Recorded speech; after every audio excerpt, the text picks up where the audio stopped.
Now we're going to look at industrial chemicals. These are just chemicals that are used in various industries and they find their way into our foods, our waterways, and into our bodies. The first thing is PFAs, and these are kind of the forever chemicals. The most common source of this stuff is like non-stick pans, and these are known to cause obesity, impaired glucose tolerance, diabetes, reduced birth weight, reduced semen quality, PCOS, endometriosis, and breast cancer. And some of the sources we get them from is water, food wrapper, cosmetics, non-stick pots and pans, some other things like baking paper, no stain clothing. Some pizza boxes used to have them if you had that like shiny coating on the inside. The other main industrial chemical is flame retardant. So these lower your thyroid, lower your birth characteristics like your head size or your birth weight. They lower your IQ and decrease your sperm quality. And these are found in like furniture, electronics, textiles, and different building materials.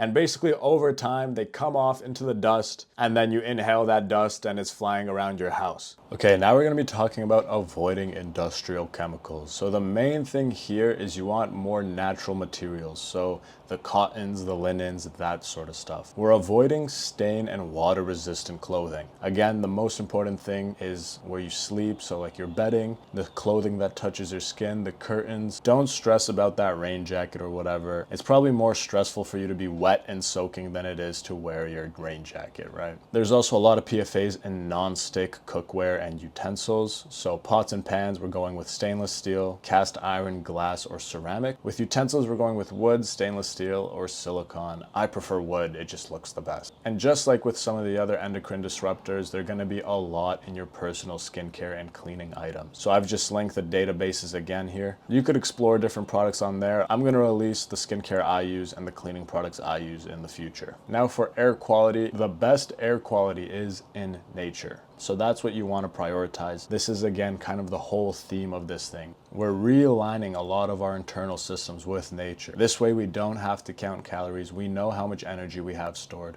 And we're leveraging a lot of the things in nature like grounding, like sunlight to supercharge your health. Now the second thing you could do for your home is get an air purifier. They can get quite expensive. I would probably prioritize a water filter first. Unless you know you live in a super polluted area, you have some sort of mold issues. Mold is something we haven't really talked about in depth, but getting an air purifier will reduce the mold exposure in your house. So I've listed some low EMF brands and I've attached links to them so you can just click them. And then again, very important, water filters. We're going with reverse osmosis water filters. These are the cheapest and most effective. They remove the good and the bad, so you want to make sure you're adding electrolytes or minerals back in. Those two terms are pretty interchangeable. Choose a brand you like. I just provided one below. Same thing with shower filters. It's still water. It's still touching your skin, and the skin is super absorbent, especially in areas like the armpits, the scalp, your balls. And with natural water, you could find a spring. Just make sure it's tested. Our environment is getting quite polluted these days.